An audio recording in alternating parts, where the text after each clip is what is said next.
12 जून 2026 सुबह के 9:30 को स्पेस एक्स कंपनी की ट्रेडिंग शुरू होती है। ट्रेडिंग शुरू होने की कुछ ही सेकंड में इलोन मस्क दुनिया का पहला ट्रिलियनियर बन जाता है। आज एक इंसान इलोन मस्क दुनिया के ज्यादातर देशों से अमीर है। गूगल के फाउंडर, अमेज़न के फाउंडर, ओरेकल के फाउंडर, फेसबुक के फाउंडर, इनकी कंबाइंड वेल्थ भी इस अकेले के नीचे आएगी। लेकिन क्या जानते हो दोस्तों, इस नंबर के पीछे की असली कहानी? इसमें शामिल है शेयर मार्केट की चालाकी और एक प्रेसिडेंट के साथ की गई हुई डील और एक ऐसा खेल जिसे सुनकर आप भी दंग रह जाओगे। I mean, my mind is a storm.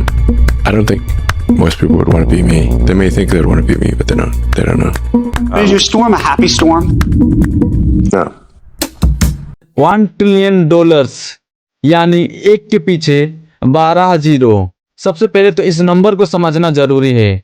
अगर आप समय के हिसाब से 1 मिलियन सेकंड्स पीछे जाओगे, 11.5 दिन पीछे चले जाओगे, 1 बिलियन सेकंड्स पीछे जाओगे तो आप 32 साल पीछे चले जाओगे, और आप समय में 1 ट्रिलियन सेकंड्स पीछे जाओगे तो सीधा 31,000 साल पीछे चले जाओगे, यानी जहां कोई इंसानी सिविलाइजेशन शुरू भी नहीं हुआ था। दुनिया के 21 देश ऐसे हैं जिनका जीडीपी $1 ट्रिलियन से भी ज्यादा है, और अब इलोन मस्क की नेटवर्थ इस नंबर को क्रॉस कर चुकी है। फोर्ब्स के अनुसार स्पेस एक्स कंपनी की वैल्यूएशन $2.2 ट्रिलियन की हो चुकी है, और इसमें इलोन मस्क के 38% शेयर हैं। ऐसे ही टेस्ला की वैल्यूएशन $1 ट्रिलियन से भी ज्यादा है, और इसमें इलोन मस्क का शेयर 15 से 25% तक बताया जाता है। सिर्फ इन दो कंपनी स्टेक के वजह से इलोन मस्क को ट्रिलियनियर घोषित किया गया है। वैसे तो दोस्तों, नेटवर्क की असलियत उसके फंडामेंटल्स पर भी डिपेंड करती है कि कोई कंपनी कितना पैसा कमा रही है, क्या उनका रेवेन्यू है, क्या उनका प्रॉफिट है, और कितनी प्रोडक्शन कर रही है। और यहीं पर आती है एक बड़ा सवाल, एक ऐसा सवाल जो लोग स्पेस एक्स कंपनी पर उठा रहे हैं, क्या सही में इस कंपनी की वर्थ $2 ट्रिलियन है? पिछले साल स्पेस एक्स का वैल्यू $400 बिलियन था, लेकिन अब सीधे $2.2 ट्रिलियन। लेकिन इस एक साल में स्पेस एक्स ने ऐसा कुछ नहीं किया है जिस बढ़ी हुई वैल्यूएशन को जस्टिफाई कर सके। उल्टा ये कंपनी घाटे में चल रही है। इसी साल पिछले 3 महीनों में स्पेस एक्स $4.28 बिलियन का नुकसान कर चुकी है। रिसर्च फ्रॉम मॉर्निंग स्टार के मुताबिक इस कंपनी की असली वैल्यूएशन $780 बिलियन की है, जो कि उसकी अभी का प्राइस का सिर्फ 35 से 40% तक का है। अब यह पूछोगे दोस्तों कि अगर सही में ऐसा है तो स्टॉक मार्केट की वैल्यू इतनी ज़्यादा कैसे होगी? दोस्तों, इसका जवाब है इलोन मस्क। लोग स्पेस एक्स पर पैसा नहीं लगा रहे हैं, वो इलोन मस्क की दिखाए गए सपनों पर पैसा लगा रहे हैं। इकोनॉमिस्ट बर्टन मैलकिल अपने इस किताब में स्टॉक वैल्यूएशन की 2 थ्योरी बताते हैं। पहले थ्योरी फॉर्म फाउंडेशन थ्योरी, जिसमें किसी कंपनी की शेयर्स की कीमत उसके फंडामेंटल्स पर डिपेंड करती है कि कंपनी कितना पैसा कमा रही है, क्या उनका मुनाफा है। दूसरी theory castle in the air theory, यानी हवाई महल, जिसमें शेयर्स की कीमत कंपनी के परफॉर्मेंस से कोई रिलेशन नहीं होता, और वैल्यूएशन साइकोलॉजिकल वैल्यू पर डिपेंड करती है।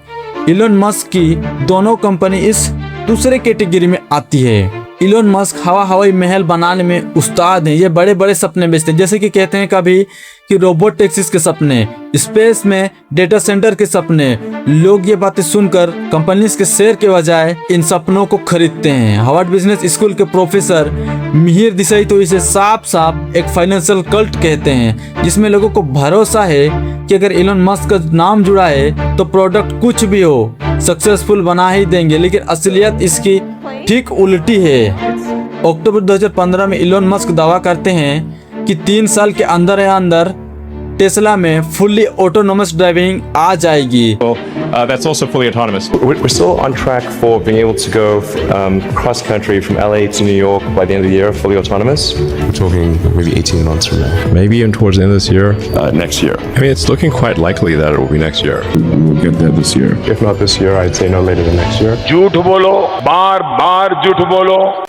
लेकिन असलियत 11 साल के बाद भी टेस्ला में कोई फुल्ली ऑटोनोमस ड्राइविंग नहीं आई है। अप्रैल 2019 में इलोन मस्क ने तो ये भी कहा था कि अगले साल तक हम 1 मिलियन से भी ज्यादा रोबोट टैक्सीज देखेंगे। Predicting autonomous robotaxis for Tesla next year. It'll be like owning a horse in 3 years.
में बेवकूफी बनकर अपने पैसे इन कंपनी में मत डुबो, क्योंकि एक ना एक दिन एक बड़ा क्रैश देखने को जरूर मिलेगा। अपने पैसे उन कंपनीज पर इन्वेस्ट करो जिसका फंडामेंटल स्ट्रॉन्ग है, रेवेन्यू और प्रॉफिट जैसी चीजों को देखो। और सबसे जरूरी बात, अपने ऊपर इन्वेस्ट करो, अपने स्किल्स पर इन्वेस्ट करो। इससे आपकी पैसे भी सेफ रहेंगे और आपको लॉन्ग टर्म में भी सक्सेस देखने को मिलेगा। और वीडियो थोड़ी सी भी नॉलेजेबल लगी हो तो इसे सब्सक्राइब करो।